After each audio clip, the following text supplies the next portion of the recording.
Scorpio, hi! Welcome to Mr. Queen PH at itinan natin kung ano parating sa inyo ngayong new moon in Virgo na mangyayari sa September 3, 2024 at 9:55 a.m. Philippine time.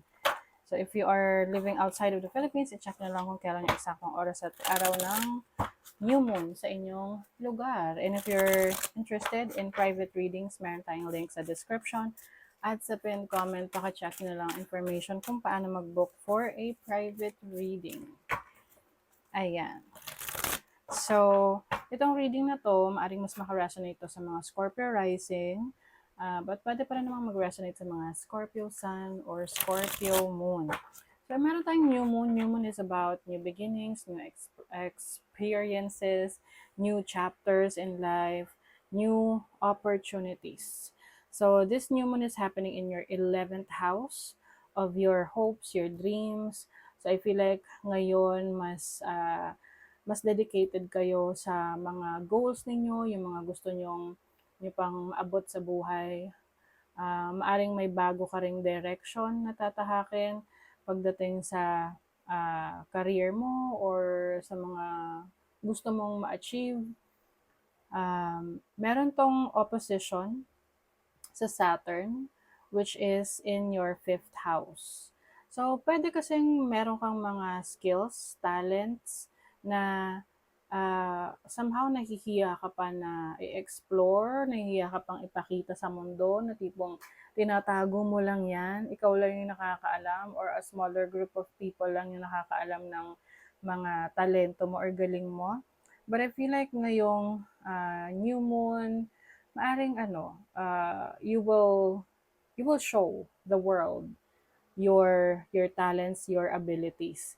And it will also help you no na mas magkaroon ng tiwala sa sarili mo. Maaring may mga taong magpupush sa'yo na i-explore pa yan, or yung tipong magbibigay sa'yo ng lakas ng loob dahil susuportahan ka nila sa mga goals na gusto mong gawin. Yung iba sa inyo, maari ring may learning opportunities kayo ngayon. You want to improve your knowledge, your skill set, because Pluto, yung ruler ninyo, is in the 3rd house of communication, learning, travel, short distance travel. So, maaring ngayon, you really want to explore new possibilities, explore yung mga bagay na pwede mo pang gawin within your capacity, no, sa na kaya mo sa ngayon. And Mars is also in Gemini in your 8th house, which is your ruler as well. Maaring 8th house is about other people's money. So, yung iba sa inyo, maaring you are learning how to invest. Oo. Lalo na sa mga digital banks, or related sa NFTs, or related sa mga cryptocurrency, or any investment na inaaral mo rin sa ngayon. Some of you naman, 8th house is also about your deeper connection, intimate relationships with others. So, I think ngayon, mas nag-explore ka rin ng uh, relationships. If you are single, pwedeng mas nagiging uh, yung tawag doon, experimental, or mas risk taker ka when it comes to uh, getting to know someone. Yun nga lang, medyo mag-ingat, okay? Lalo na kung nagpapadala ka sa sa bugso ng iyong damdamin, especially if you're not yet ready for a responsibility like, having a baby, dahil there might be a possibility of having a baby because of the sextile ng Neptune at Pluto here, which is transformation. And 5th house is about child. 3rd house is also about energy rin ng a young energy. So, I feel like you really need to be more careful kung wala pa sa plano mo yan. But if it's part of your plan, then there's a possibility of a new member of the family. Merong birth, like a new person, a new baby coming in sa family ninyo. And yung iba rin sa inyo maaring meron kayong mga kailangang asikasuhin related to your finances. Like for example, yung mga loans, yung mga investments ninyo, pwede ring mga inheritance. Oo, na kailangan mong asikasuhin na finally, lalo na kung may mga pressure na sa paligid mo, lalo na kung may hatian, di ba? Oo. But I also see you na joining new groups, bagong community, bagong friends. Uh, you might meet new connections, new friendships during this period. At pwede rin mag-open to sa new relationships kung single kayo. But if you are already in a relationship, possible na mas magiging experimental kayo ng partner mo, lalo na kung kayo ay sexually active. Kaya nga nabanggit ko kanina, if you're not yet ready for a baby, then be careful. But if you are ready, then go. Humayo ka at magpakarami. Okay, let's see what else pa. Seven of Pentacles. So, ano to? Energy rin to ng investment, di ba? Kasi pag nag invest tayo, may nagtanim tayo, tapos hinihintay natin yung sibol or yung magiging resulta niyan, yung ani. So, kailangan lang maging patient kayo sa kung anumang investment na papasukin ninyo.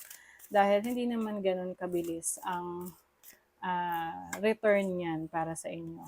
You have the Six of Swords, so you're moving on, moving forward, lalo na kung meron kang nagkaroon ka ng conflict with someone in the past, like for example, kaibigan.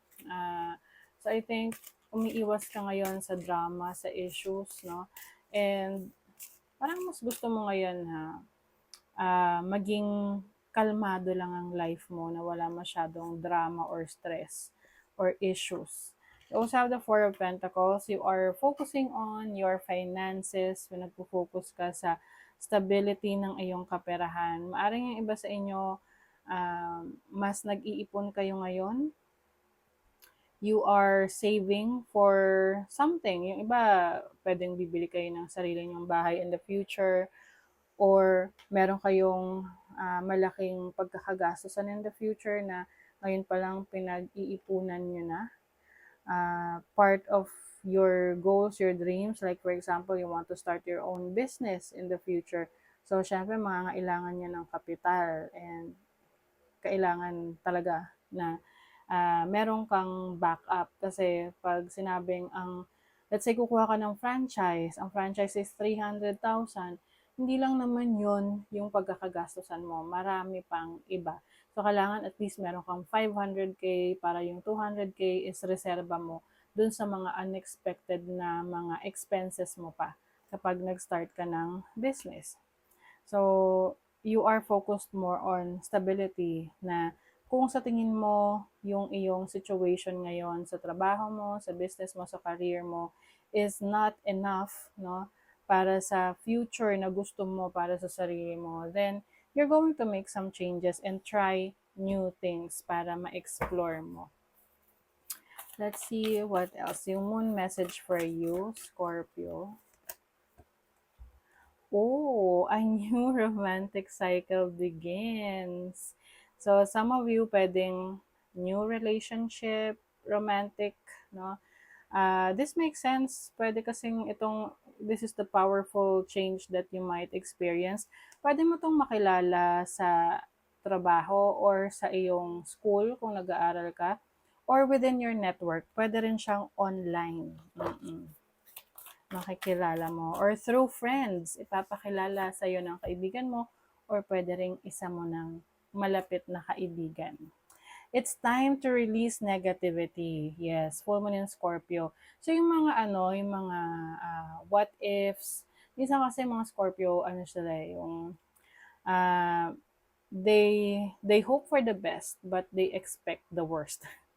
Oo. So, mas makakabuti kung mas magiging positibo yung pananaw nyo para yun yung ma-attract ninyo.